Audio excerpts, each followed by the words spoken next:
Baiklah, bismillahirrahmanirrahim. Assalamualaikum warahmatullahi wabarakatuh. Halo teman-teman, perkenalkan nama saya Ferdian Irwan, salah satu mahasiswa jurusan Teknik Perkapalan angkatan 2022. Nah, di video kali ini saya izin untuk menjelaskan atau meresum lebih tepatnya kelas pertama dari Bapak Dai selaku dosen di mata kuliah metode numerik. Nah, poin-poin sebelum masuk kepada bab atau hal-hal yang berkaitan terkait metode numerik, dari beliau sudah menyampaikan bahwasannya apa yang kita lakukan ada sebab, ada niatan, ada alasan, dan hal-hal tersebut sudah dikulik di pertemuan pertama.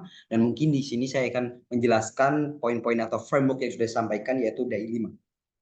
Sebelumnya saya akan share screen. Nah, baik. Mungkin di sini saya membuat PPT simpel untuk saya menjelaskan dari DAI 5 itu sendiri sebelum mengetahui dari metode numerik itu apa, yaitu lebih ke problem solving daripada itu sendiri yang mengingatkan bahwasanya dasar-dasar untuk menyelesaikan masalah tersebut. Nah, dari limit dari Bapak Dai yang disampaikan ada 5 poin, teman-teman.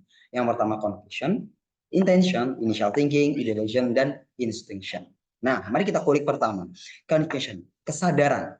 Tentu melakukan hal-hal yang kita ingin lakukan atau kita selesaikan itu berdasarkan kesadaran. Sebagai manusia kita harus sadar akan apa yang akan kita lakukan. Nah, karena nanti akan berdampak bagi diri sendiri maupun orang lain. Oleh karena itu, poin pertama itu kesadaran. Masuk ke poin kedua, yaitu intention atau niat. Mungkin yang beliau sampaikan juga tak luput dari salah satu dasar saya, yaitu agama Islam yang mendasari bahwasanya innamal a'malu biniat. Ya, tentunya teman-teman sudah tahu mungkin karena apa yang kita lakukan itu harus berdasarkan dengan niat. Mungkin kalau niat yang baik, pastinya akan mendapatkan hal yang baik. Begitu juga sebaliknya. Oleh karena itu, terlepas dari kesadaran tersebut, kita juga harus menanamkan niat. Niat apa sih yang ingin kita lakukan? Nah, itu yang mungkin kurang lebih disampaikan oleh Pak Dai selaku dosen di metode numerik. Masuk ke poin 3 dari Dai Dima ini, yaitu initial thinking. Nah, lebih tepatnya sebenarnya pemikiran pertama atau kenapa? Kenapa kita harus melakukan itu? Kenapa kita harus menyelesaikan itu? Kenapa kita harus melaksanakan tugas tersebut? Itu adalah pemikiran pertama, step pertama dalam kita berpikir bahwasanya apa dan kenapa kita harus melakukan hal tersebut. Nah, jika kita mengetahui itu, maka kita masuk ke poin keempat, yaitu ideation, yaitu tentang bagaimana cara kita melakukan atau menyelesaikan hal tersebut. Ini termasuk pembelajaran problem solving, dan sekali lagi ini konteksnya terkait metode numerik yang nantinya akan digunakan oleh Pak Dai dan teman-teman sekalian untuk memudahkan dalam menyelesaikan masalah tersebut. Nah, itu masuk ke poin keempat, dan yang terakhir adalah instruction. Lalu ini adalah cara atau bagaimana step-step untuk tahapan akhir di mana untuk menyelesaikan masalah itu pastinya nanti akan udah ada cara-cara terakhir itu dari instruction sendiri. Nah, tahapan-tahapan terakhir inilah yang nantinya akan menjadi hasil dari kesimpulan problem solving, dan dalam konteks ini diimplementasikan untuk metode numerik. Nah, 5 poin ini yang saya tangkap terkhusus di kelas Bapak Padai, yaitu dosen metode numerik, yang dimana hal dasar atau framework yang harus kita lakukan untuk menyelesaikan masalah ini terkhusus di metode numerik yang nantinya mungkin bagi saya pribadi juga cukup rumit, tapi saya akan selalu mencoba karena pada dasarnya bagaimanapun saya di sini sudah berkomitmen untuk terus belajar dan belajar. Nah, oleh karena itu adalah poin-poin yang saya tangkap. Kemudian dari beliau pun sudah mengimplementasikannya. Mungkin saya izin uh, stop share dulu. Baik. Hmm.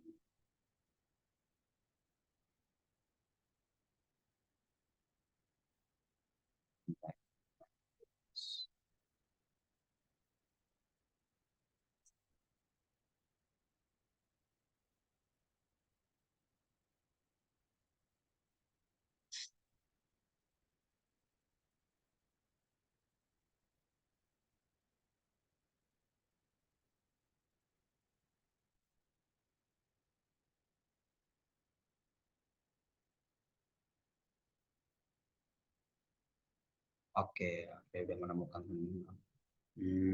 Oke.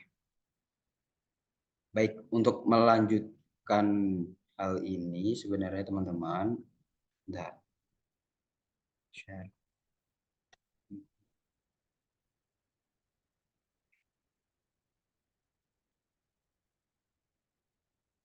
Oke, baiklah. Sebenarnya ini adalah gambaran yang kemarin dijelaskan oleh beliau, bagaimana alur berpikir kita, bagaimana kita menyelesaikan masalah di salah satu yang diimplementasikan, dan akhirnya timbullah sisi IT itu sendiri, yaitu cara cerdas ingat Tuhan, yang dimana ini salah satu bentuk implementasi beliau berupa web gitu teman-teman untuk menyelesaikan di metode numerik ini. Nah, ini adalah salah satu contoh dari beliau yang kemarin menjelaskan application of exclude made time required to empty of a tank. Nah, ini lagi-lagi terkait metode numerik yang dimana penurunan-penurunan ini tentunya salah satu implementasi dari DE5 tadi.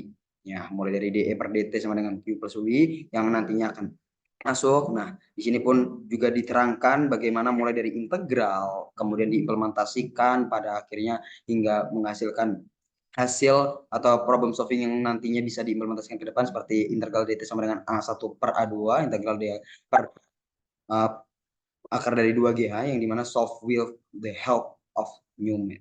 Oke, jadi konsep-konsep ini yang mendasari DAI 5 tadi juga untuk memudahkan kita dalam mengimplementasikan mata kuliah ini. Kurang lebihnya mohon maaf dari saya. Wabillahi taufiq wa hidayah. Wassalamualaikum warahmatullahi wabarakatuh.